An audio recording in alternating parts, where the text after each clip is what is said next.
Welcome to One Book, One Coffee, where we savor the wisdom of the world's great books, one page at a time. It's truly remarkable that you've chosen to spend your time with Siddhartha by Hermann Hesse today. In a world filled with endless scrolling and binge-watching, you've chosen a path of learning and introspection, a choice that says a lot about your desire to grow. Siddhartha is an extraordinary journey of self-discovery, a book that delves deep into the human soul and its quest for true enlightenment. This book has been praised by many for its profound insights into the nature of existence, and even influential figures like Paulo Coelho have admired its timeless wisdom. Hermann Hesse, the author, was a seeker of truth himself. A German-Swiss writer, he grappled with internal conflicts and existential questions, much like the characters he beautifully brought to life. His own struggles with spirituality and meaning propelled him to write this introspective masterpiece. Now, a quick note before we dive in. This is a detailed chapter-by-chapter walkthrough, so it's going to be a longer session. Take your time with it. There's no rush. If you need to step away, save this video to your watch later or forward the link to yourself on WhatsApp so you can pick up right where you left off. So grab your coffee, settle in, and let's walk through this book together, chapter by chapter, idea by idea. Let's begin. The Journey of Self-Discovery. Hermann Hesse was a German-Swiss author deeply influenced by his own search for spiritual understanding.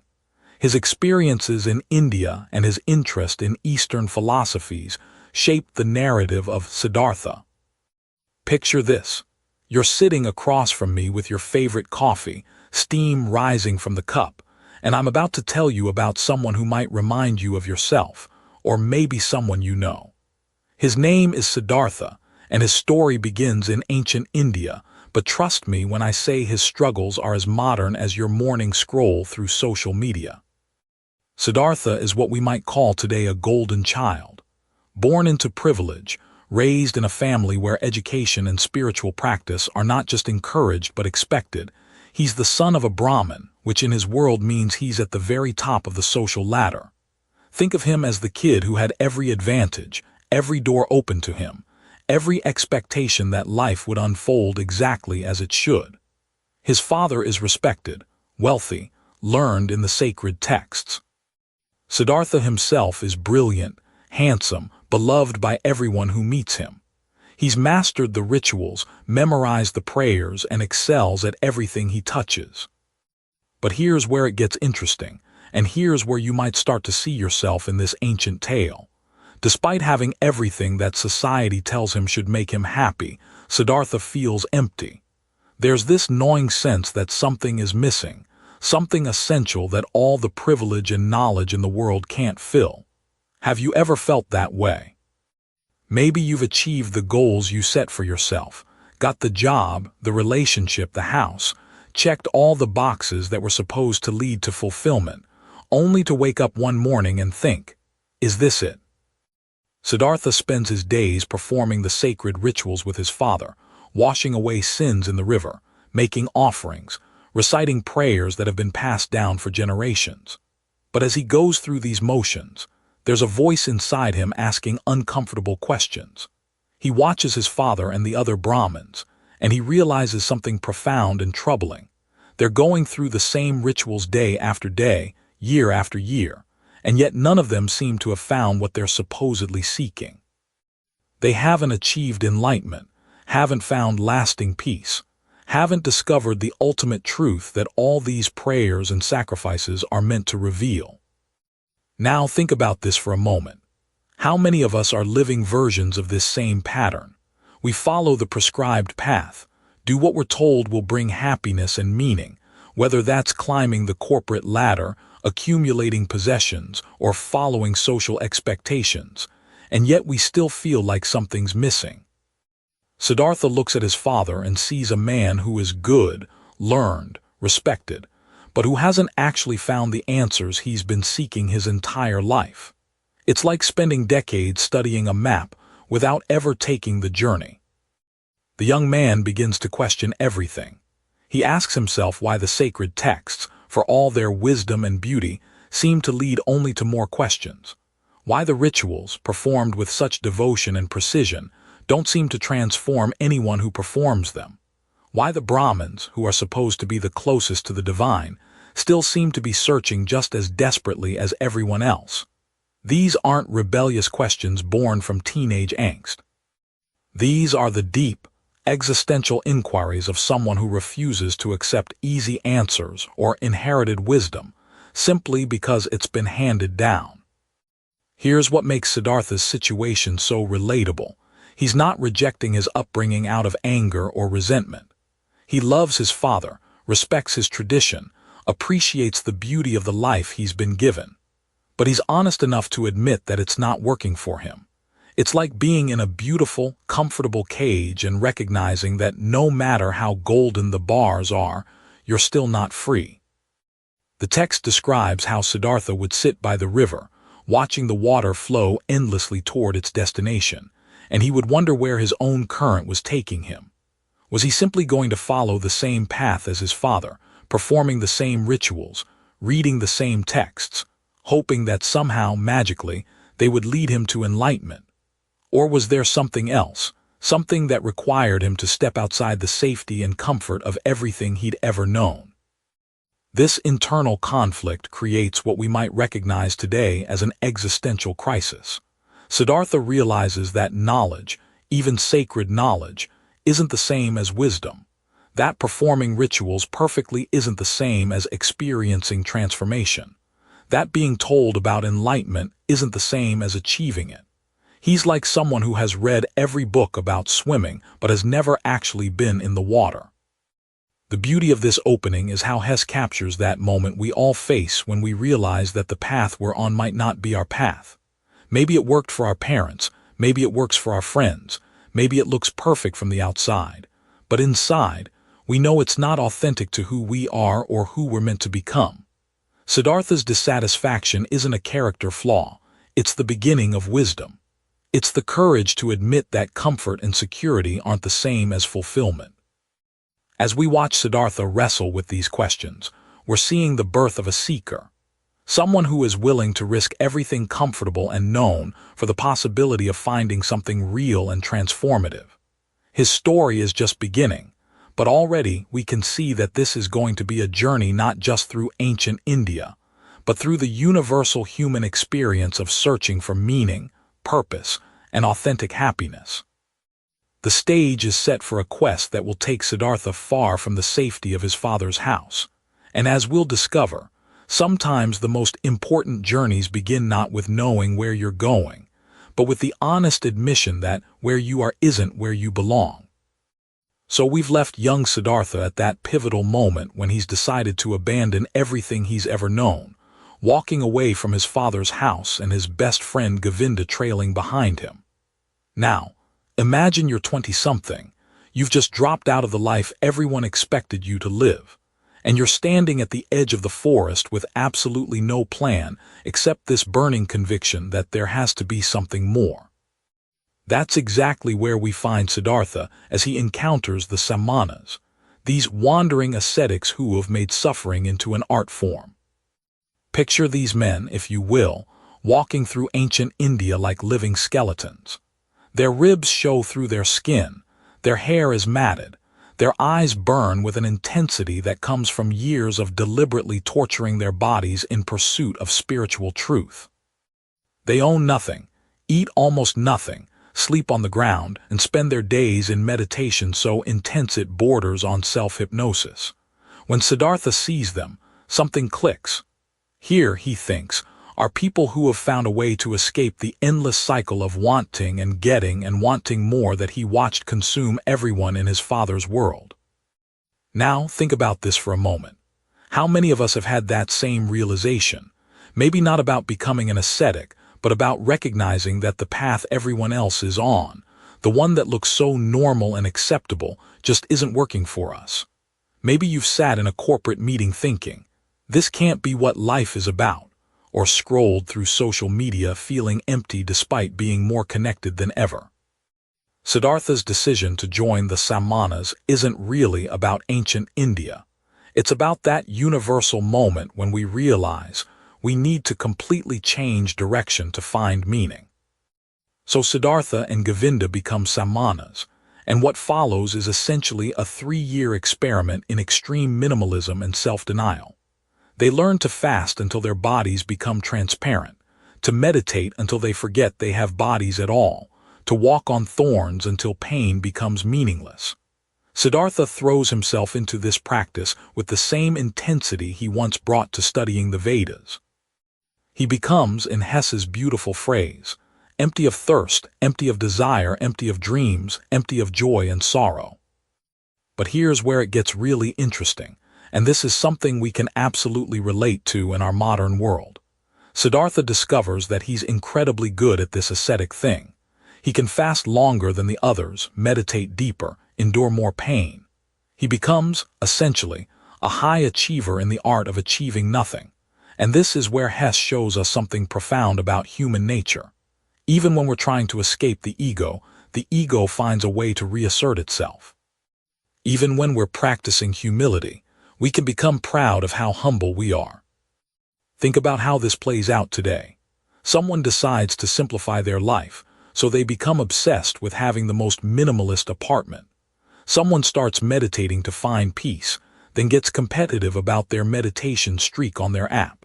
Someone goes on a digital detox and then can't stop talking about how enlightened they feel without their phone.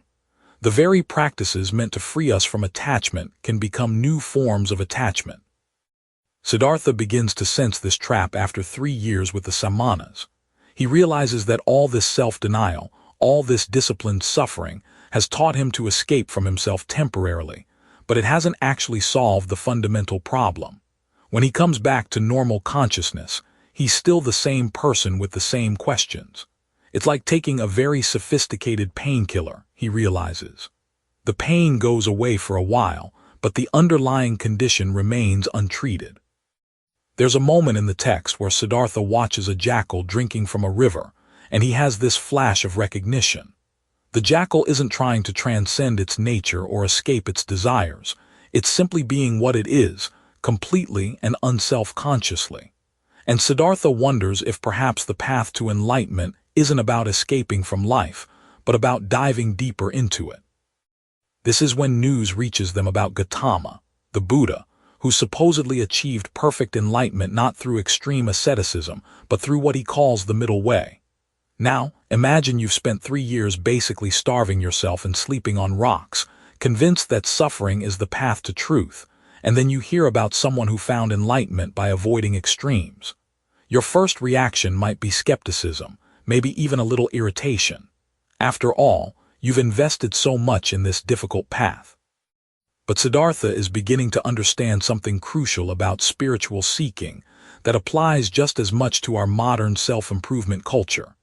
He's learning that technique alone, no matter how sophisticated or difficult, can't force enlightenment to happen. It's like trying to fall asleep by concentrating really hard on falling asleep, or trying to be spontaneous by following a detailed plan for spontaneity. The very effort defeats itself. When Siddhartha finally decides to leave the Samanas, his teacher is almost insulted. Here's this young man who's mastered their most advanced practices, and he's walking away as if it all meant nothing. But Siddhartha has learned something the old Samana hasn't, something that's going to be crucial for the rest of his journey. He's learned that mastering a spiritual technique and actually being transformed by it are two completely different things. This whole section of Siddhartha's journey speaks to something we're all grappling with in our age of endless self-optimization. We have meditation apps, life coaches, productivity systems, wellness retreats, biohacking communities. We can track our steps, our sleep, our mood, our meditation minutes. But how often do we mistake the tracking for the transformation? How often do we become so focused on perfecting our practices that we lose sight of why we started practicing in the first place? As Siddhartha prepares to leave the forest and seek out the Buddha, he's carrying with him a hard-won piece of wisdom that will shape everything that comes next. He's learned that the spiritual path isn't about becoming someone else or transcending human nature. It's about understanding what we already are so deeply that the very question of seeking something else begins to dissolve. And that realization is about to lead him into the most challenging encounter of his journey so far. Picture this. You've spent years searching for the perfect mentor, the one person who could unlock all the mysteries of life for you. You've read every book they've written, watched every interview, maybe even traveled across the country to attend their seminar.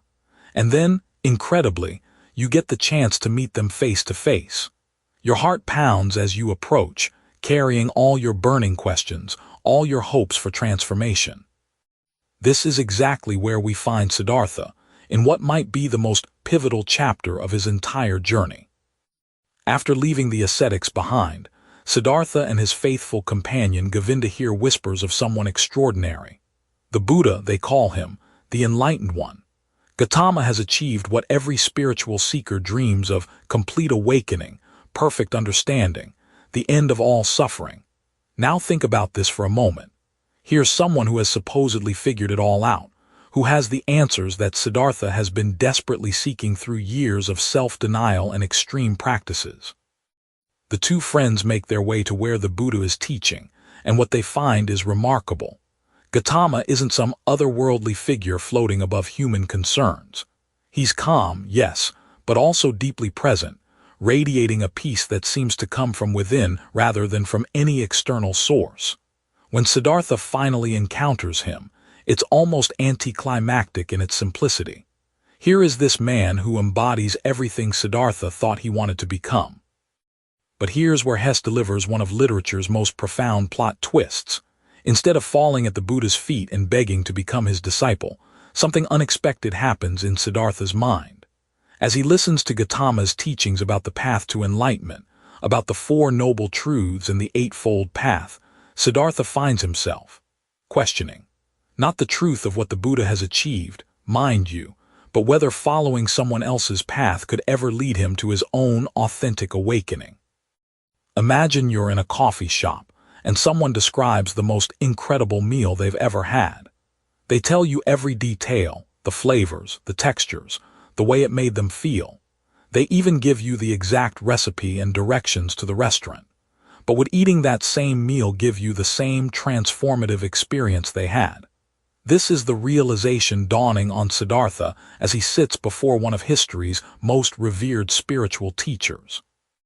Govinda, bless his heart, makes the choice that probably 99% of us would make. He prostrates himself before the Buddha and asks to become his follower. It makes perfect sense, doesn't it? Why reinvent the wheel when someone has already found the way? Why struggle through your own mistakes when you can follow a proven path? Govinda sees the Buddha's radiant peace and thinks, I want that, and he clearly knows how to get it. But Siddhartha, in a moment that takes incredible courage, chooses differently. Now, think about this. How often in our modern world do we look for gurus, life coaches, self-help books, or mentors to give us the answers? We scroll through social media looking at people who seem to have figured out life, hoping to copy their formulas for success, happiness, or fulfillment. Siddhartha is essentially looking at the ultimate life coach, the person who has genuinely achieved enlightenment, and he's saying, thank you, but no. This isn't arrogance on Siddhartha's part, it's profound wisdom. He recognizes something that the Buddha himself would probably agree with. Enlightenment isn't a destination you can reach by following someone else's map. It's not a technique you can learn or a state you can achieve by mimicking another person's journey.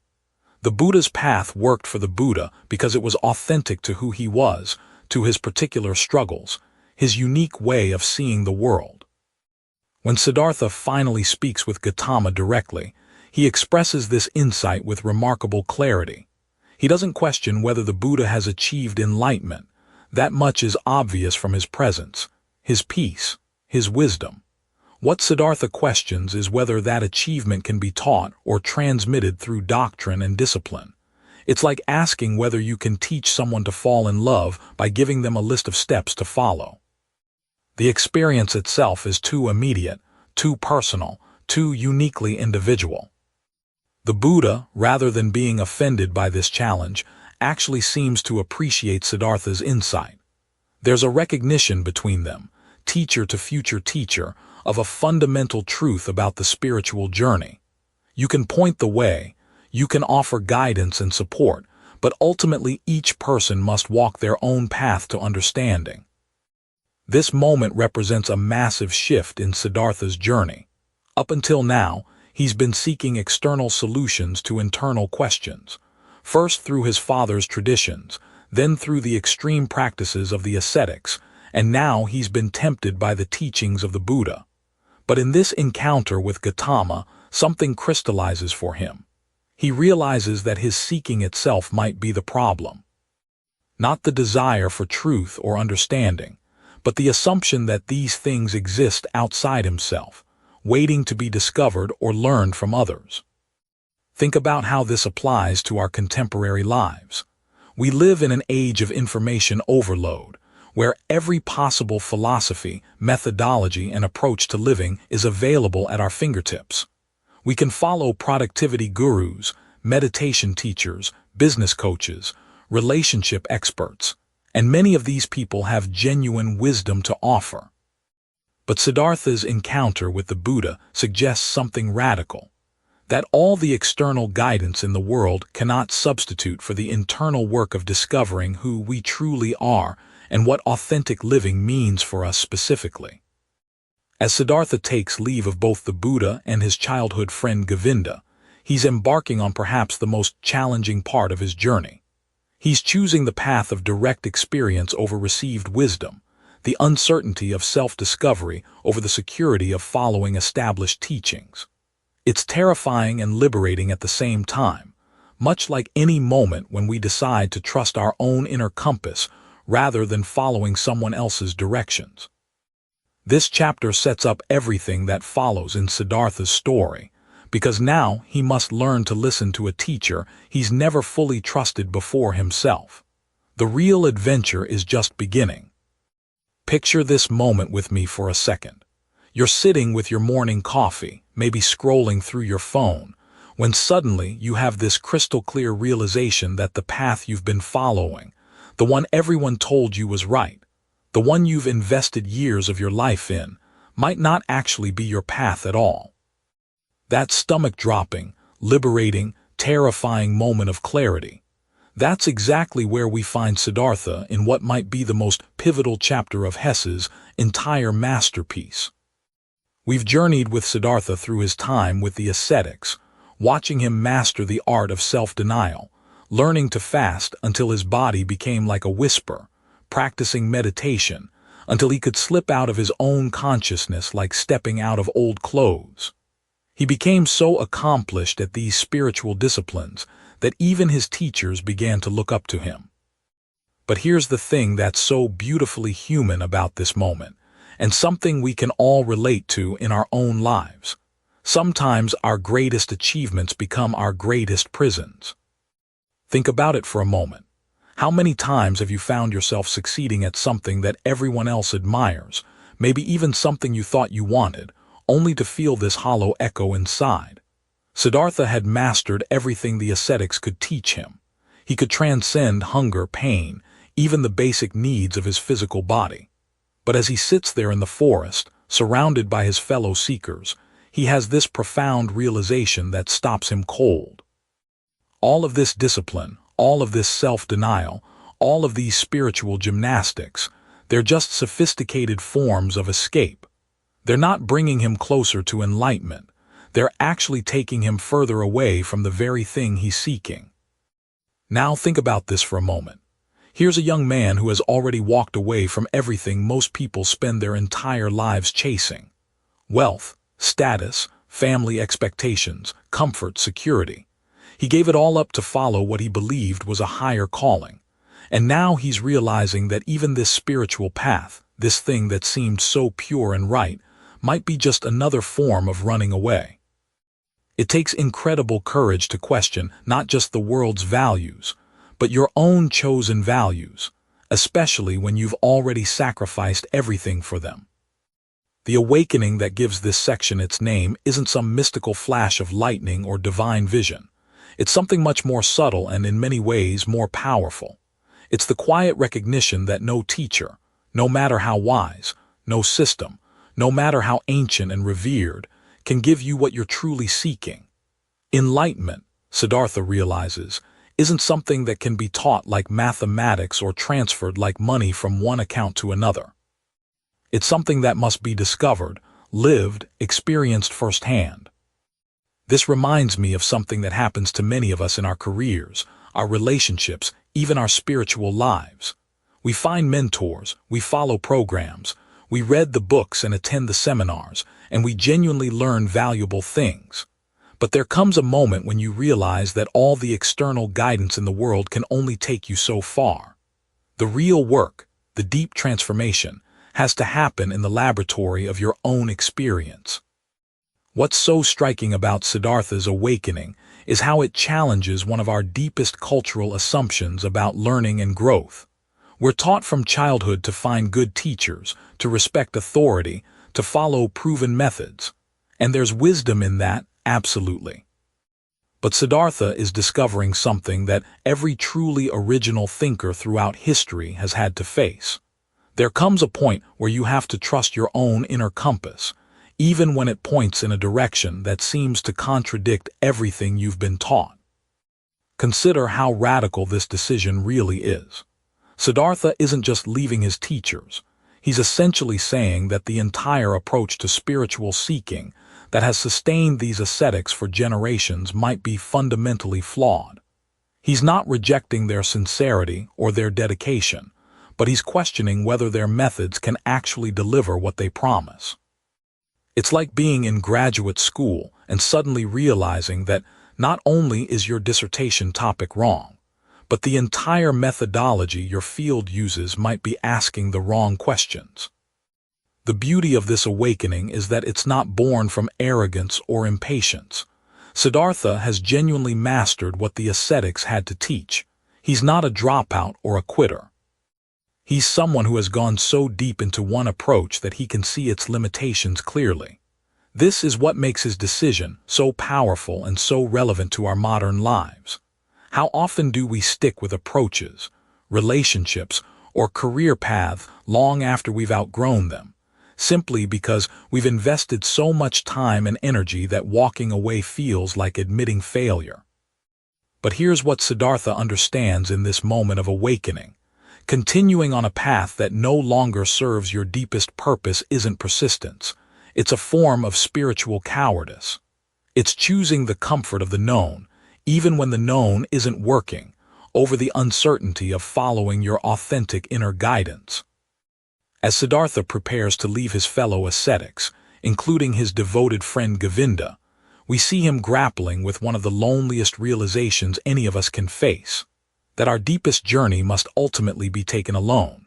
Not because we don't love the people in our lives, not because their support isn't valuable, but because the most essential discoveries about who we are and what we're meant to become can only happen in the crucible of our own direct experience. This awakening sets the stage for everything that follows in Siddhartha's journey, launching him into a world where he'll have to learn not from books or teachers, but from life itself, with all its beauty, messiness, and surprising wisdom. It's a reminder for all of us that sometimes the most important step forward is the courage to step away from what's familiar and trust that our own authentic path, however uncertain, will teach us what we need to know. So we've followed Siddhartha as he left the Samanas, rejected extreme asceticism, and had his awakening by the river. But here's where Hesse takes us on perhaps the most surprising turn in this entire spiritual journey. Picture this: our enlightened seeker, fresh from his profound realization about the unity of all existence, decides he wants to learn about love and pleasure from the most beautiful courtesan in the city. I know, it sounds like the setup to a joke about a monk walking into a brothel, but stay with me here, because what unfolds is one of the most honest explorations of human desire and spiritual growth you'll ever encounter. Siddhartha enters the city and immediately becomes captivated by Kamala, a woman whose beauty and grace seem to embody everything sensual and worldly that he's never experienced. Now think about this for a moment. Here's a man who has spent years denying his body, fasting until his ribs showed, meditating until he could barely feel his own flesh. And suddenly he's face to face with someone who represents the complete opposite of everything he's known. It's like a lifelong vegan walking into the world's most exquisite steakhouse and realizing they're absolutely starving.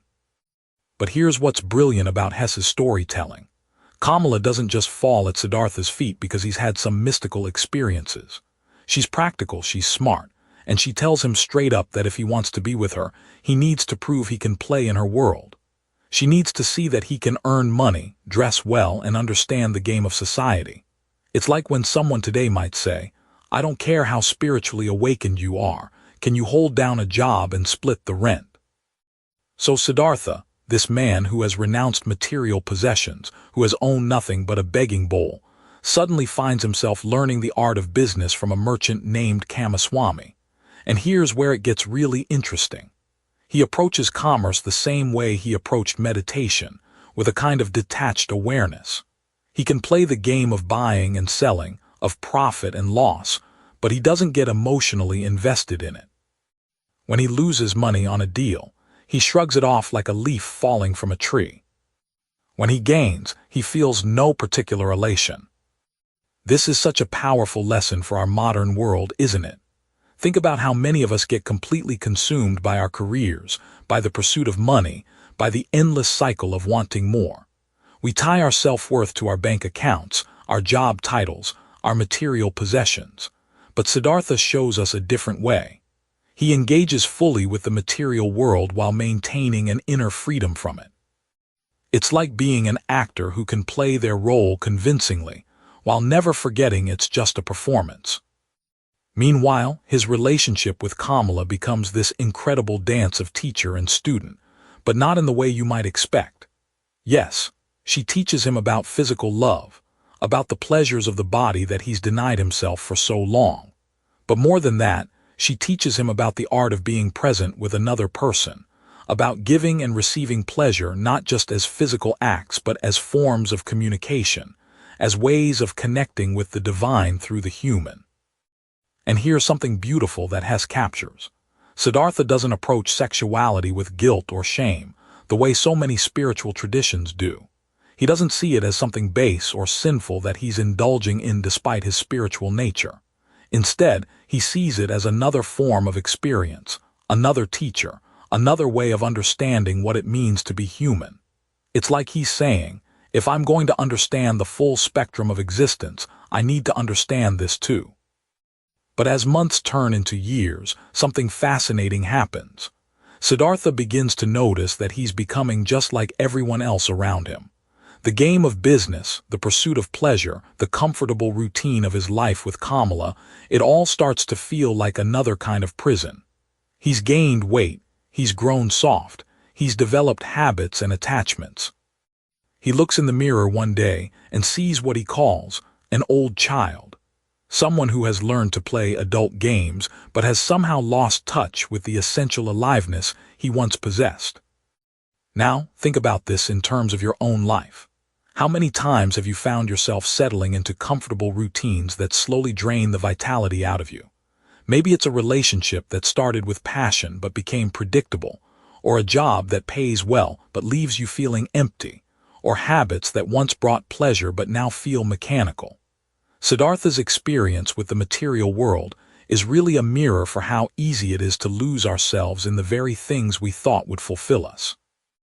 What's particularly striking is that Siddhartha doesn't judge this phase of his life as a mistake or a spiritual failure. He recognizes it as necessary, as part of his education in being human.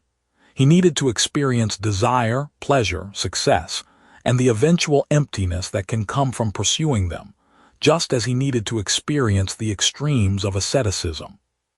It's like he's collecting experiences the way a scientist collects data, each one adding to his understanding of the human condition.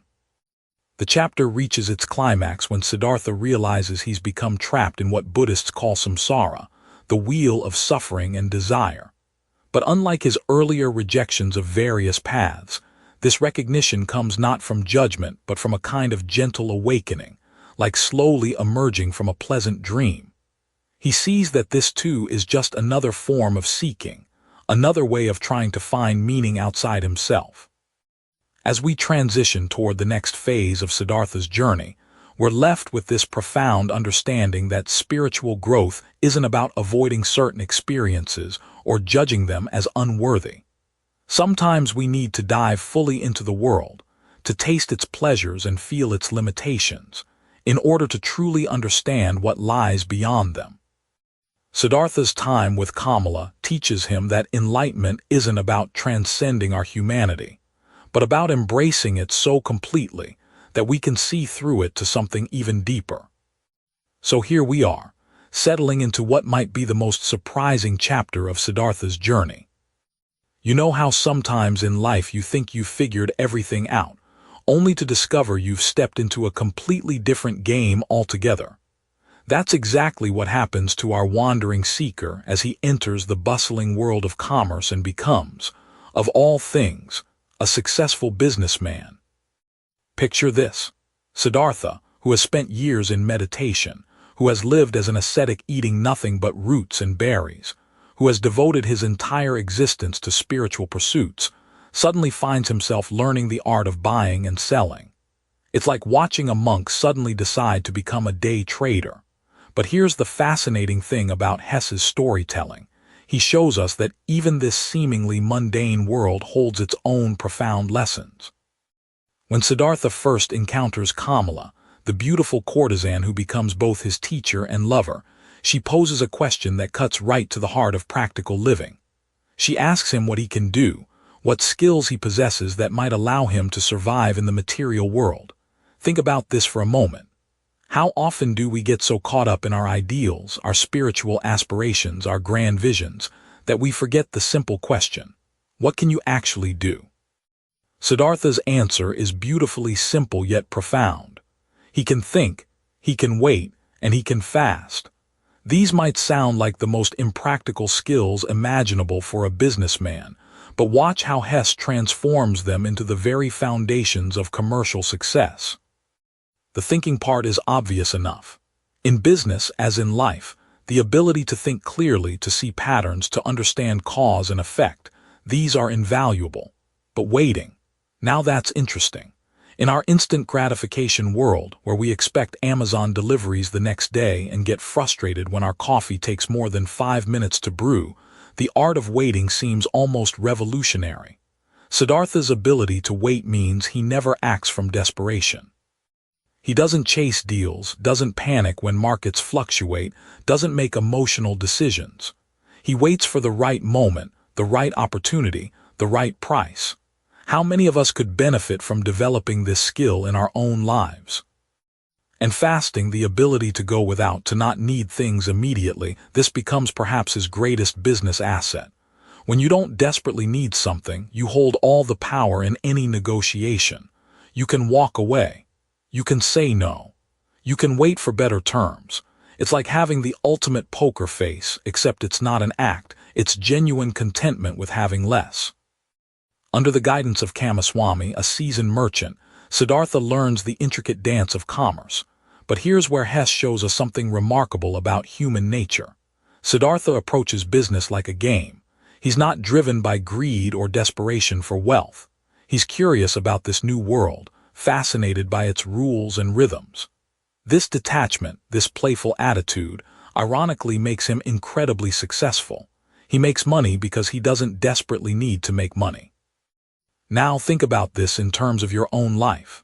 How often have you noticed that the things you chase most desperately tend to elude you, while the things you approach with relaxed confidence seem to flow toward you naturally?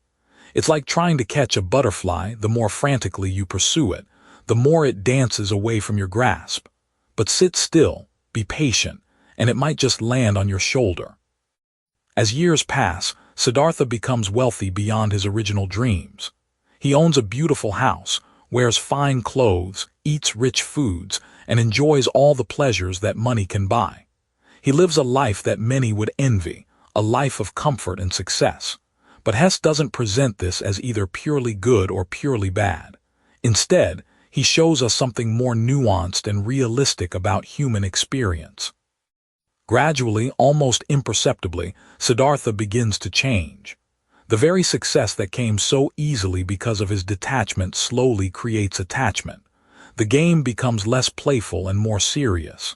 The merchant's life, which he initially observed with the curiosity of an outsider, begins to claim him as one of its own. He starts to care about profits and losses. He begins to worry about his investments. The simple clarity that made him successful starts to cloud over with the complexity of wanting to maintain and increase his wealth. It's like watching someone slowly sink into quicksand, except the quicksand is made of silk and gold. Siddhartha finds himself becoming irritable when deals go poorly, anxious about market conditions, competitive with other merchants. The very desires he had transcended as an ascetic begin to reassert themselves in new forms. He wants better wines, more beautiful clothes, larger profits, greater respect in the merchant community. Here's where Hesse reveals something profound about the human condition. It's not that material success is inherently evil or that spiritual seeking is inherently good. Rather, it's that we have this remarkable ability to get caught up in whatever world we inhabit. The ascetic can become attached to his poverty and spiritual practices just as surely as the merchant can become attached to his wealth and status. The trap isn't in the external circumstances, it's in our relationship to those circumstances. This part of Siddhartha's journey speaks directly to our modern struggles with success and materialism. We live in a culture that often treats wealth accumulation as a kind of spiritual practice, where your net worth becomes a measure of your worth as a person. We chase promotions, salary increases, bigger houses, newer cars, often without questioning whether these things actually bring us the satisfaction we seek. But Siddhartha's experience shows us something different. Material success can be part of a meaningful life, but only when approached with the right attitude. When he first enters the merchant world, his success comes from his ability to remain unattached, to treat it as a fascinating game rather than a life-or-death struggle. It's only when he loses this perspective, when he begins to identify himself with his success, that the merchant's life becomes a trap rather than an adventure. As we'll see in the chapters that follow, this period of Siddhartha's life isn't a mistake or a detour from his spiritual path. It's an essential part of his education in what it means to be fully human. Sometimes we need to experience both the heights of material success and the subtle suffering that can accompany it to truly understand what we're seeking in life. And so Siddhartha continues his journey, now carrying the knowledge of both the ascetic's cave and the merchant's counting house, preparing for the next phase of his endless quest for understanding. You know, there's something almost tragic about watching someone who has everything they thought they wanted, only to discover it feels like nothing at all. And that's exactly where we find Siddhartha in this pivotal chapter called Samsara, which literally means the cycle of suffering in Sanskrit. Picture this. Our spiritual seeker, who once sat under trees contemplating the nature of existence, is now dressed in fine silks, living in a beautiful house by the river, surrounded by luxury and pleasure. But here's the thing about getting everything you think you want. Sometimes it becomes the very prison that traps your soul. Let me paint you a picture of what Siddhartha's life has become. After leaving the Ferryman Vasudeva and crossing the river into the city, he's transformed himself completely. Gone are his simple robes and ascetic ways. Now he's learned the art of love from the beautiful courtesan Kamala, mastered the game of business under the merchant Kamaswami, and accumulated wealth beyond measure. He has a house filled with servants, gardens that bloom with exotic flowers, and coffers overflowing with gold. By every external measure, he's won at life. Sound familiar? Think about our modern obsession with success metrics, the corner office, the luxury car, the Instagram-worthy lifestyle. Siddhartha has achieved what we might call the ancient equivalent of living your best life. But here's where Hesse's genius really shines through, and why this story feels so painfully relevant today. As Siddhartha accumulates more and more pleasure, more wealth, more status, something inside him begins to wither. Have you ever noticed how the things that once brought you joy can become routine, even burdensome? That promotion you worked so hard for becomes just another responsibility. The relationship you thought would complete you becomes another source of stress. The material possessions you coveted start feeling like they possess you instead. Hesse describes this transformation with such precision it's almost uncomfortable to read. Siddhartha begins to notice that he's playing a game, but it's a game that's playing him right back. He watches himself become irritated when business deals don't go his way. He finds himself calculating, scheming, worried about profits and losses. The man who once sought enlightenment is now losing sleep over market fluctuations. Now think about this for a moment. How many of us have experienced this exact same trajectory? We start with pure intentions, maybe even spiritual aspirations, but slowly, almost imperceptibly, we get caught up in what the Buddhists call the rat race of samsara. What makes this section so powerful is how Hesse shows us that Siddhartha isn't just becoming wealthy, he's becoming someone else entirely. The spiritual seeker who once fasted for days without concern is now a man who gets genuinely upset when his dinner isn't prepared to his liking. The person who once owned nothing but the clothes on his back now has servants and possessions that require constant attention and management. It's like watching someone slowly lose themselves in plain sight. But perhaps the most heartbreaking part of this transformation is how gradual it is. Siddhartha doesn't wake up one morning and decide to abandon his spiritual path. Instead, he tells himself he's just learning about the world, experiencing what he needs to experience. He rationalizes each step away from his true nature. Doesn't this sound exactly like how we justify our own compromises? I'll just work this demanding job for a few years to get ahead. I'll focus on making money now and pursue my passions later. This lifestyle is temporary. I'm just learning about the world. The relationship with Kamala becomes particularly symbolic here. She represents not just romantic love, but the seductive power of the material world itself. She's beautiful, intelligent, sophisticated, everything that draws us toward the pleasures of the senses. But even in their most intimate moments, Siddhartha begins to feel a strange detachment, as if he's watching himself from the outside, playing a role in someone else's story. Have you ever felt that way? Like you're living a life that looks right from the outside, but feels hollow on the inside. What's fascinating is how Hesse shows us that this isn't necessarily a moral failing on Siddhartha's part. He's not becoming evil or corrupt in any traditional sense. He's successful, he treats people fairly, he's even generous with his wealth. But he's losing something far more precious than money could ever buy, his connection to his authentic self. This is the insidious nature of samsara. It doesn't usually destroy us with obvious vices. It suffocates us with comfort and convention. The gambling scenes in this section are particularly powerful metaphors for how we can become addicted to the very things that are destroying us. Siddhartha starts playing dice games with increasing frequency and higher stakes, not because he needs the money, but because he's desperately trying to feel something real again. The risk, the adrenaline, the possibility of loss, these become the only things that can penetrate the numbness that has settled over his life. How many of us use shopping, social media, work, or other activities in the same way, trying to feel alive in lives that have become deadeningly comfortable? As this chapter unfolds, we see Siddhartha reaching what we might call his spiritual rock bottom while at the peak of his material success. He has everything the world says should make him happy, yet he feels more empty than ever before. This paradox, that getting what we want can be the very thing that makes us miserable, is one of the most profound insights in all of literature, and it speaks directly to our modern condition of having more stuff and opportunities than any generation in history, yet struggling with unprecedented levels of anxiety and depression. The beauty of this section is how it sets up the spiritual awakening that's to come, reminding us that sometimes we have to lose ourselves completely before we can find our way back to who we really are. So here we are, settling into perhaps the most profound and transformative chapter of Siddhartha's journey, and honestly, It's where everything starts to click into place in the most unexpected way. Picture this. Our protagonist has just attempted suicide, standing by the very same river that will become his greatest teacher, and something extraordinary happens.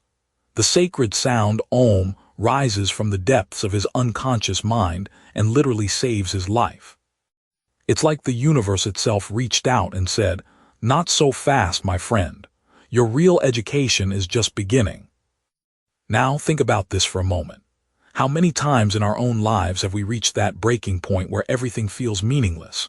Maybe it's after a devastating breakup, losing a job we thought defined us, or simply waking up one day and realizing that all the things we've been chasing feel hollow. Siddhartha finds himself in exactly this place. He's tried the ascetic path, he's experienced the material world through Kamala and Kamaswami, and both have left him feeling spiritually bankrupt. But here's where Hesse's genius really shines through, because instead of offering some quick fix or easy answer, he places Siddhartha right beside this ancient river. The river becomes so much more than just a body of water in this section. It transforms into a living metaphor for time, wisdom, and the eternal flow of existence itself. When Siddhartha first encounters his old friend Govinda, who doesn't even recognize him in his disheveled state, there's this beautiful moment of recognition that sometimes we need to become completely lost to find our way home. Govinda, still following the Buddha's teachings, represents the path Siddhartha rejected, yet there's no judgment here, no sense that either man chose wrongly. It's simply two different approaches to the same eternal questions. But here's where it gets really interesting. Siddhartha decides to stay by the river, and he meets Vasudeva, the ferryman who becomes his unlikely guru. Now, Vasudeva isn't your typical spiritual teacher. He doesn't give lengthy sermons or complicated philosophical treatises. Instead, he simply listens to people, to life, and most importantly, to the river itself. Think about the people in your own life who have had the most profound impact on you. I bet they weren't necessarily the ones who talked the most, but rather the ones who truly knew how to listen. Vasudeva teaches Siddhartha that the river has voices, that it speaks to those who know how to hear it. At first, this might sound like mystical nonsense, but stay with me here.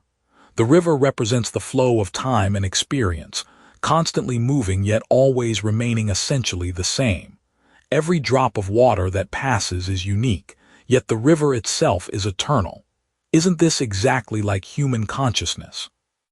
Our thoughts and experiences are constantly flowing and changing, but there's something deeper, more permanent underneath it all.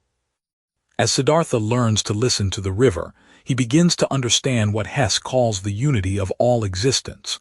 The river doesn't judge the water that flows through it. It doesn't prefer the clear mountain streams over the muddy runoff from storms.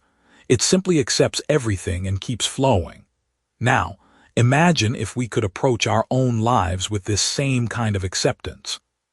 What if instead of constantly fighting against our circumstances, our past mistakes, our imperfections, we could learn to flow with them? This is where the story takes on incredible relevance for our modern world. We live in an age of constant noise, endless distractions, and the perpetual pressure to optimize and improve ourselves. Social media feeds us a constant stream of other people's highlight reels, making us feel like we're falling behind in some imaginary race. But Siddhartha's time by the river suggests a completely different approach. What if wisdom isn't about accumulating more knowledge or experiences, but about learning to be still enough to hear what's already there? The river teaches Siddhartha about the illusion of time. Past, present, and future aren't separate entities but different perspectives on the same eternal now. When you're sitting by a river, watching the water flow, you can see this principle in action. The water you're looking at in this moment contains elements that fell as rain weeks ago and elements that will reach the ocean days from now.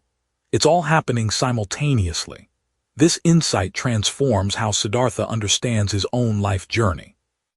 His time as an ascetic wasn't a mistake to be regretted, and his years in the material world weren't a detour from his spiritual path. They were all necessary parts of the same river of experience. Here's what I find most beautiful about this section. Siddhartha doesn't achieve enlightenment through any dramatic revelation or mystical experience. Instead, it comes through the simple practice of deep listening and patient observation. He learns to hear all the voices in the river, the joyful ones and the sorrowful ones, the wise ones and the foolish ones, and gradually realizes they're all part of the same eternal song. This is profoundly practical wisdom for anyone trying to navigate the complexities of modern life. Instead of trying to eliminate the difficult emotions or challenging experiences, what if we could learn to hear them as part of a larger harmony? The ferryman's role in all this is crucial because he represents service without attachment. Every day, he helps people cross the river, facilitating their journeys without needing to control their destinations. He's found meaning not in grand achievements or spiritual attainments, but in the simple act of being useful to others while remaining deeply connected to the natural world. In our achievement-oriented culture, this kind of humble service might seem insignificant, but Hesse suggests it's actually the highest form of wisdom. As this transformative chapter draws to a close, we see Siddhartha beginning to embody the very qualities that the river has taught him. He becomes like water himself, flowing around obstacles rather than fighting them, accepting whatever comes while maintaining his essential nature. This sets the stage for the final chapters of his journey, where these hard-won insights will be tested in the most personal and challenging ways possible. The river has prepared him, but like all great teachers, it has done so not by giving him answers, but by showing him how to find them within himself. So here we are with Siddhartha, and honestly this might be my favorite part of the entire journey. Picture this. Our protagonist has just walked away from everything again, this time from wealth, from Kamala, from his son who barely knows him. He's standing by a river, contemplating ending it all, when something extraordinary happens.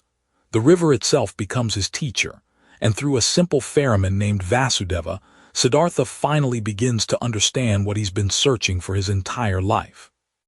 Now, think about this for a moment. How many times in your own life have you found profound wisdom in the most unexpected places? Maybe it was a conversation with an elderly neighbor, or watching your grandmother cook, or even listening to a child ask innocent questions that cut straight to the heart of things. That's exactly what happens here, except Siddhartha's teacher is a river and an old man who spends his days rowing people across the water. Vasudeva is fascinating because he represents something we rarely see in our achievement-obsessed world, someone who has found contentment in simplicity. This man has been a ferryman for decades, and he's genuinely happy. Not the kind of forced happiness we see on social media, but that deep, unshakable peace that comes from being exactly where you're supposed to be. When Siddhartha first meets him, Vasudeva doesn't try to impress anyone with his wisdom. He just listens. And isn't that remarkable? In our world of constant noise and everyone trying to be heard, here's a man whose superpower is simply listening. The river becomes Siddhartha's greatest teacher, and Hesse's metaphor here is absolutely brilliant. Think about water for a second. It's always moving, yet it's always the same river. It flows around obstacles instead of fighting them. It carves through rock not through force, but through persistence and time. It reflects everything perfectly without trying to hold on to any of it. The river doesn't judge what flows through it, whether it's fallen leaves, debris, or crystal clear mountain water. It simply accepts and moves on. Vasudeva tells Siddhartha that the river has many voices, and this is where things get really interesting. At first, Siddhartha hears the obvious sounds, the gurgling and rushing. But as he spends more time listening, really listening, he begins to hear something deeper. He hears the voices of everyone who has ever crossed this river, everyone who has ever lived. He hears joy and sorrow, birth and death, all existing simultaneously in this flowing water. Now, here's where this gets practical for us today. How often do you actually stop and listen to your environment? I mean really listen, not just waiting for your turn to talk or scrolling through your phone. When was the last time you sat somewhere in nature and just absorbed what was happening around you? The river teaches Siddhartha that everything is connected, that all of life is happening at once, And that wisdom comes not from accumulating knowledge but from understanding the unity of all things. Vasudeva becomes more than just a ferryman to Siddhartha. He becomes a mirror. He never lectures or preaches. Instead, he reflects back what Siddhartha needs to see about himself. When Siddhartha is angry or frustrated, Vasudeva simply listens with that same peaceful smile. When Siddhartha struggles with letting go of his son, Vasudeva doesn't offer advice. He just points to the river and lets it teach what words cannot. This relationship reminds me of the best mentors in our own lives. They're not the ones who tell us what to do or overwhelm us with their credentials. They're the ones who create space for us to discover our own answers. They ask the right questions instead of providing easy solutions. Vasudeva embodies this perfectly. He's achieved what we might call enlightenment, but he wears it so lightly that you might miss it if you weren't paying attention.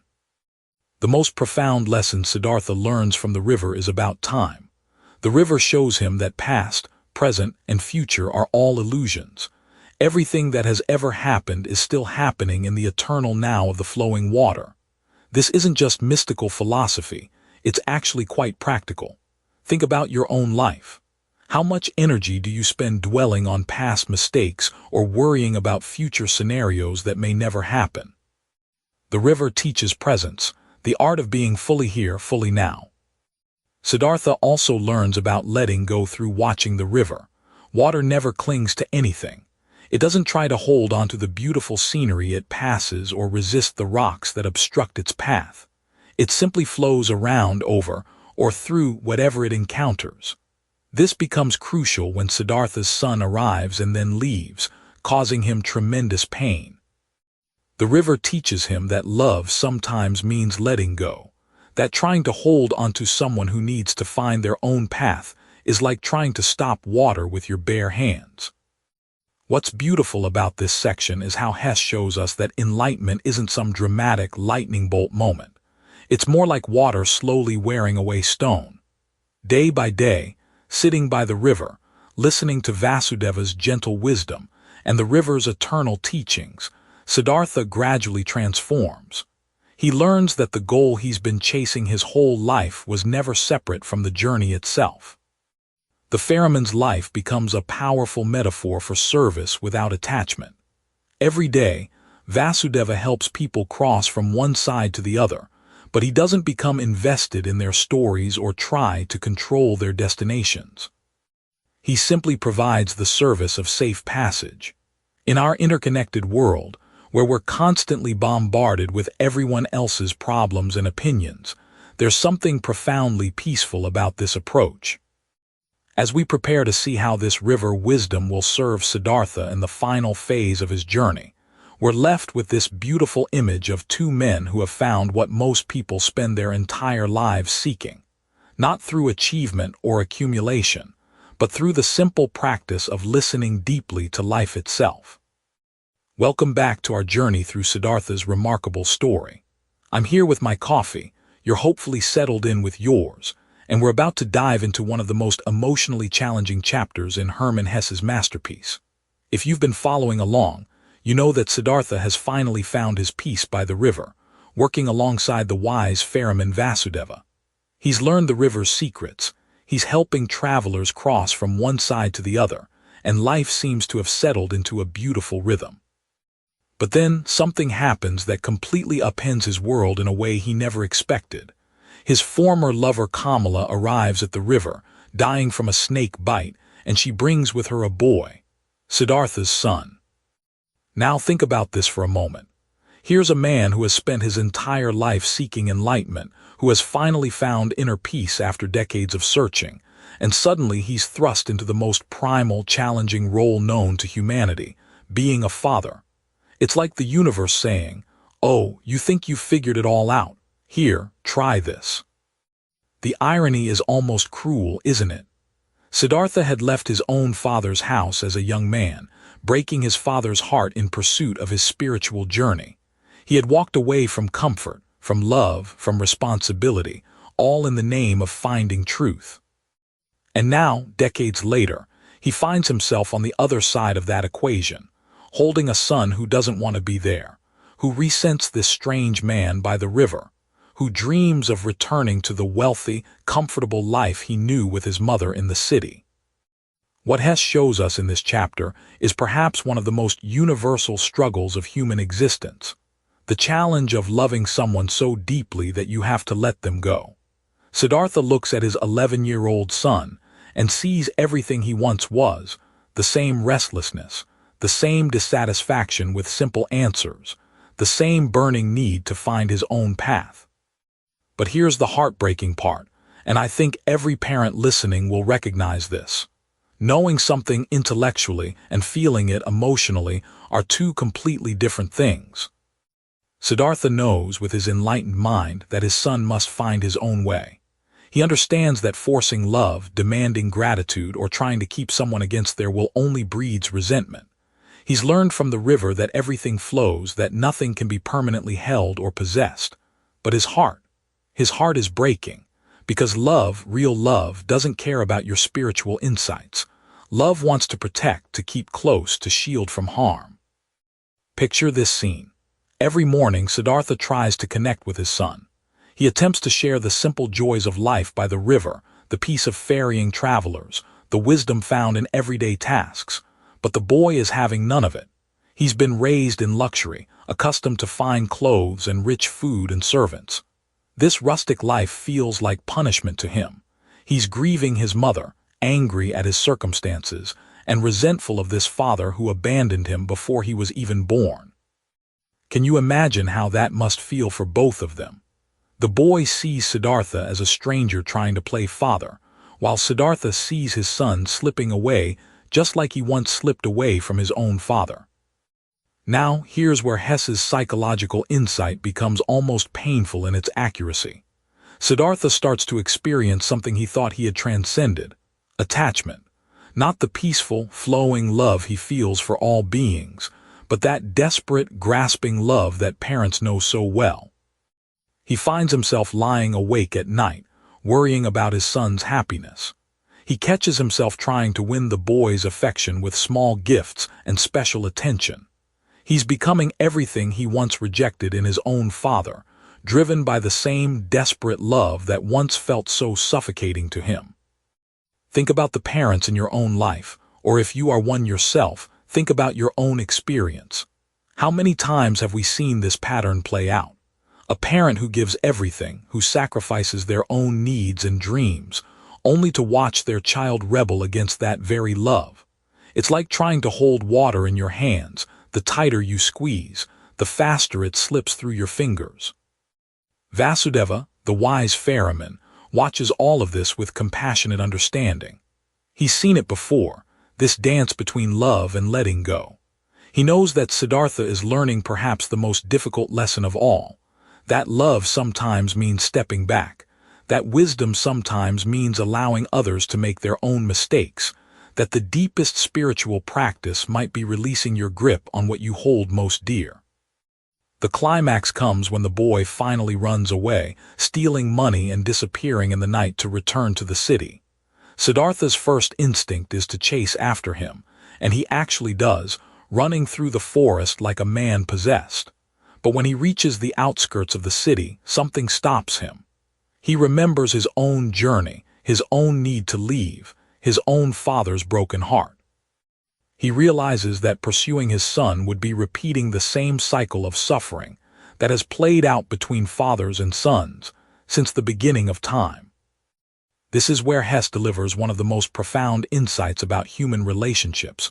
We cannot save others from their own journey. We cannot spare them the pain that shapes them, the mistakes that teach them, the wandering that eventually leads them home. Siddhartha understands that his son needs to find his own path, just as he once did.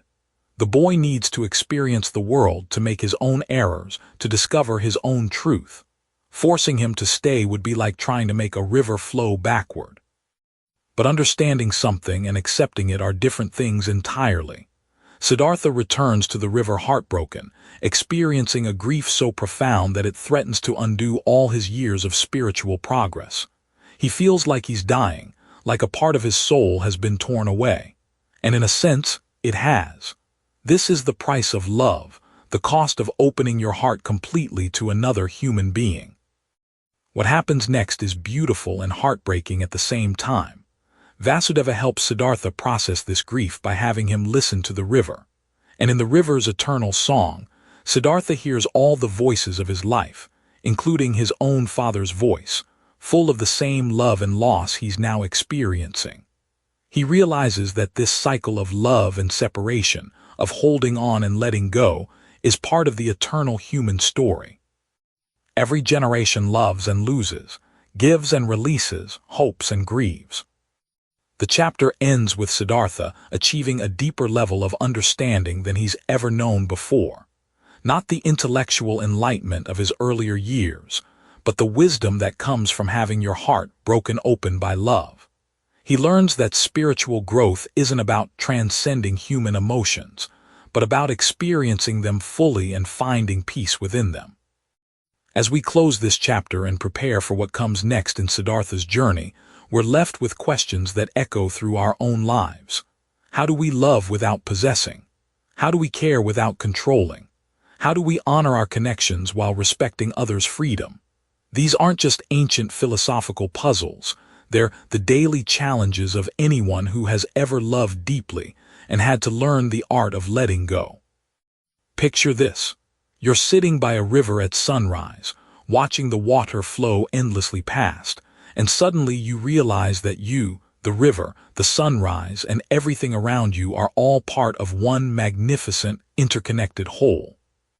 This is exactly where we find Siddhartha at the end of his extraordinary journey, and honestly, it's one of the most beautiful conclusions to any spiritual quest I've ever encountered. After decades of searching, suffering, learning, and growing, Siddhartha finally reaches that moment we've all been waiting for. Remember how this whole adventure began. A young man who had everything but felt empty inside, who left his comfortable life to find meaning. Well, here at the river, working as a simple ferryman alongside his wise friend Vasudeva, Siddhartha discovers something that will absolutely blow your mind. He doesn't just find enlightenment, he becomes it. Now, think about this for a moment. How many times have you felt like you were searching for something but couldn't quite put your finger on what it was? Maybe it was during a career change, or after a breakup, or just one of those random Tuesday afternoons when life felt oddly hollow. Siddhartha spent his entire adult life in this state of seeking, and what he discovers by the river is that the very act of searching was preventing him from finding what he was looking for.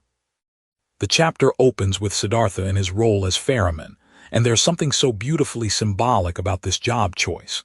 He's literally helping people cross from one side to the other, from one state of being to another. But more than that, he's learned to truly listen, not just to people's words but to the river itself. Vasudeva has taught him that the river speaks, and when you really listen, it tells you everything you need to know about life, time, and existence. Here's where things get really fascinating. Siddhartha begins to hear something in the river that changes everything. It's not just the sound of water flowing over rocks, it's the sound of all voices, all experiences, all of existence speaking at once. Imagine trying to explain to someone what it's like to hear every conversation that's ever happened, every laugh, every cry, every whisper of love, all blending into one perfect, harmonious sound. That's what Siddhartha experiences, and Hesse describes it with this incredible word, Om. Now, you might know Om as that sound people make in yoga class, and sure, it's become a bit of a wellness cliché in our modern world. But think deeper for a second. What if Om isn't just a sound but the sound, the fundamental vibration that underlies everything in existence? Siddhartha hears this in the river, and suddenly he understands that everything, absolutely everything, is connected in ways we can barely comprehend. Let me paint you a picture of what this realization looks like in practical terms. Think about your own life for a moment. You probably see it as a series of separate events, right? Your childhood, your education, your first job, your relationships, your mistakes, your victories. They feel like distinct chapters in your personal story, but what Siddhartha discovers is that these aren't separate at all. They're all part of one continuous flow, like notes in a song that only makes sense when you hear the whole melody. This isn't just philosophical mumbo-jumbo, either. Modern science is actually catching up to what Siddhartha realized by the river. Think about quantum physics and the idea that everything in the universe is interconnected at the most fundamental level. Or consider ecology and how we're learning that every action in one part of an ecosystem affects everything else. Siddhartha intuited these truths not through scientific instruments, but through deep, patient listening. But here's what really gets me about this chapter. Siddhartha doesn't achieve this understanding by rejecting the world or transcending it. He finds it by embracing everything, including his own suffering and mistakes. Remember his time with the merchant Kamaswami, when he lost himself in wealth and pleasure, or his desperate period after losing his son. In this moment by the river, he realizes that even those seemingly wasted years were necessary parts of his journey. Every experience, every joy, every heartbreak, was teaching him something essential about the nature of existence. This is incredibly relevant to how we live today, isn't it? We're so conditioned to think of our struggles as obstacles to overcome, our failures as things to forget, our pain as something to avoid. But Siddhartha's revelation suggests something radically different. What if every difficult experience is actually guiding us toward a deeper understanding of life? What if the very things we resist most strongly are exactly what we need to embrace to find peace? The beautiful thing about this final understanding is how simple it becomes. After all his complex philosophical searching, all his intellectual wrestling with different teachings and doctrines, Siddhartha arrives at something elegantly straightforward. Love, unity, the recognition that the boundaries between self and other, between sacred and ordinary, between success and failure, are illusions we create with our thinking minds. When Govinda, his old friend, comes to visit near the end, he still doesn't quite understand what Siddhartha has found. He's still caught up in seeking teachings, following doctrines, looking for wisdom in books and from teachers. But Siddhartha tries to show him something beautiful. He explains that wisdom can't be communicated through words, only through direct experience. It's like trying to describe the taste of chocolate to someone who's never eaten it. You can use all the adjectives in the world, but until they actually take that first bite, they'll never really know. This brings us to perhaps the most profound insight of the entire book. Siddhartha realizes that every person, every being, every moment contains the potential for this same awakening. The river taught him that time itself is an illusion. Past, present, and future exist simultaneously. The Buddha nature, the divine spark, whatever you want to call it, exists in everyone and everything right now, not as something to be achieved in the future, but as something to be recognized in this very moment. As we close this chapter and this remarkable journey, I can't help but think about what this means for us, sitting here with our coffee, living our ordinary, extraordinary lives. Siddhartha's story suggests that enlightenment isn't some distant goal reserved for monks and mystics. It's available right here, right now, in the simple act of truly paying attention to what is. The sound of traffic outside your window, the warmth of your cup in your hands, the breath moving in and out of your body, all of it is part of that same Om that Siddhartha heard in the river. The question isn't whether you can achieve what Siddhartha achieved, but whether you're willing to listen deeply enough to hear it. Picture this. You're sitting in your favorite coffee shop, and suddenly you see someone across the room who looks familiar. Your heart skips a beat as recognition dawns. It's your childhood best friend, the one you haven't seen in decades. That moment of recognition, that flood of memories, that bittersweet realization of how much you've both changed, that's exactly what happens when Siddhartha encounters Govinda in this final, breathtaking chapter of Hesse's masterpiece. But this isn't just any reunion story.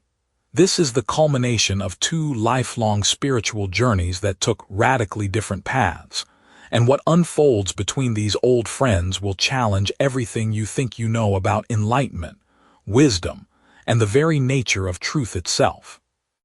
When Govinda approaches the Ferryman by the river, not initially recognizing that this weathered, peaceful man is his childhood companion, we're witnessing something profound. Here's Govinda, still a seeker after all these years, still following teachers, still searching for the ultimate truth through discipline and doctrine. He's become exactly what he set out to be, a devoted Buddhist monk, earnest and sincere in his practice. And yet, there's something missing, isn't there? After decades of meditation, study, and devotion, he still hasn't found that deep peace he's been seeking. Now think about this for a moment. How many of us know people like Govinda? How many of us are like Govinda? We follow the right programs, read the right books, attend the right workshops, practice the right techniques, and yet somehow that profound transformation we're seeking remains just out of reach. We're doing everything right, but something essential is still missing. When Siddhartha finally reveals his identity, the shock on Govinda's face mirrors our own surprise. This man who seems to radiate such deep contentment, such unshakable peace. This is the same friend who abandoned the spiritual path years ago to chase after worldly pleasures. How is this possible?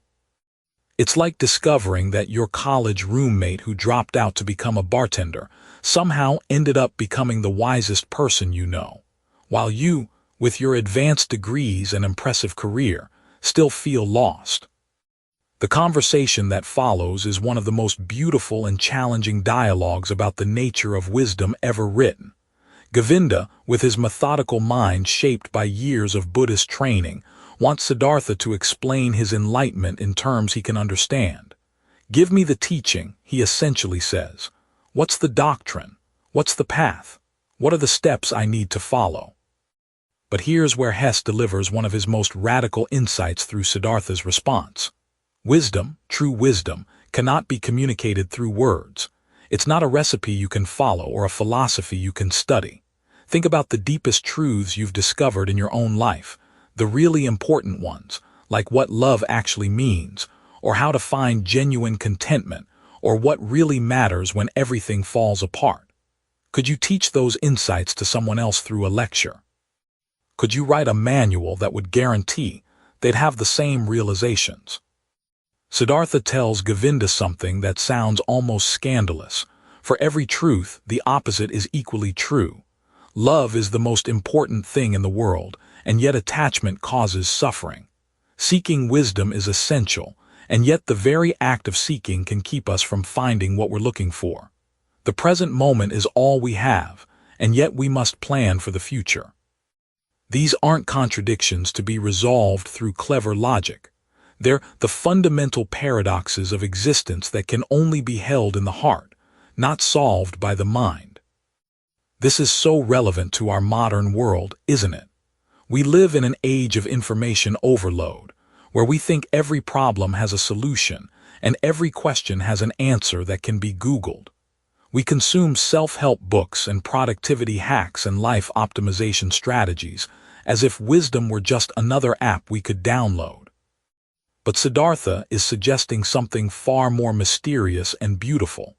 That real understanding comes not from accumulating the right information, but from a kind of loving acceptance of life's inherent contradictions. The most powerful moment in this reunion comes when Siddhartha asks Govinda to kiss his forehead. It's such a simple gesture, and yet what happens next is pure magic.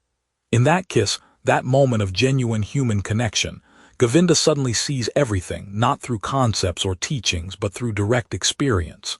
He sees the river of existence flowing through all beings, the eternal dance of birth and death, joy and sorrow, seeking and finding. He sees that every face is Buddha's face, that every moment contains eternity, that every person is both saint and sinner, teacher and student, wise and foolish. This moment reminds me of those rare instances in our own lives when understanding comes not through thinking but through feeling, not through analysis but through presence. Maybe it's holding your newborn child for the first time, or sitting with a dying parent, or watching a sunset after a difficult day. Suddenly, without any words or explanations, you just know something you've never known before. You understand in your bones what it means to be alive. What makes this scene even more beautiful is that Govinda, despite this profound vision, returns to his path as a monk. He doesn't abandon his practices or his community. The revelation doesn't negate his journey, it completes it. This is Hesse's gentle reminder that there's no single right way to live a spiritual life. Govinda's devotion and discipline are just as valid as Siddhartha's unconventional path of experience and integration. As we reach the end of this extraordinary story, we're left with questions that have no easy answers, and that's exactly as it should be. The river keeps flowing, carrying new seekers and new stories, new questions and new possibilities. Siddhartha has found his peace, but not by discovering some secret formula, rather by learning to love the world exactly as it is, contradictions and all.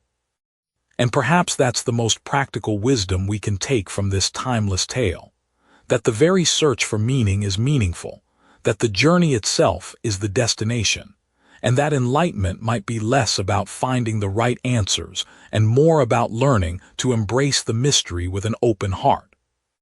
Hermann Hesse's Siddhartha is a profound tale of one man's spiritual journey toward enlightenment. The story weaves through the complexities of life, illustrating how Siddhartha's experiences and inner reflections lead to ultimate wisdom and peace.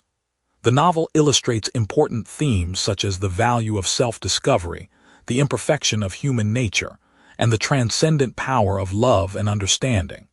Here are some key takeaways you can carry forward into your own life. 1. Seek your own path. Siddhartha's journey teaches us that true wisdom is attained not by following others but by forging our own paths. Start incredibly small by reflecting on what you value most, and make decisions that align with your inner self, not societal expectations. 2. Embrace life's imperfections. Life, in all its beauty and chaos, is imperfect. Siddhartha learns that embracing imperfections leads to a deeper understanding of existence. Be patient with yourself when things don't go as planned. Accept trials as part of your growth journey. 3. The importance of listening. Siddhartha learns from the river that deep listening leads to understanding. Practice active listening in your daily interactions. Focus on hearing not just words but emotions and intentions. This can foster deeper connections. 4. Let love guide you. The novel reveals that love is a powerful force for transformation and healing. Let love be your guide in relationships.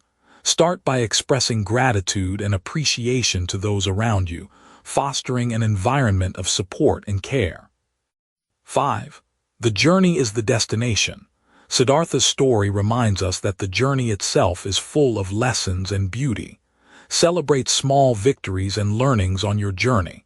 Every step, no matter how small, is a part of where you need to be. Before you go, I'd love to hear from you.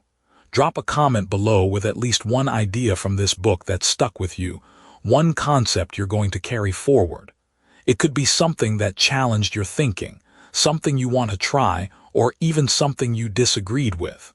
Your insight might be exactly what another listener needs to hear today. And if this summary gave you something valuable, a new perspective, a spark of motivation, or even just a peaceful hour with your coffee, share it with someone who might need it too. Subscribe to One Book, One Coffee, and hit that bell icon so you never miss a new summary. Every week, we sit down together with one great book, one warm cup of coffee, and the simple belief that wisdom, shared well, can change lives. Until next time, keep reading, keep growing, and remember, every small step counts. See you at the next book.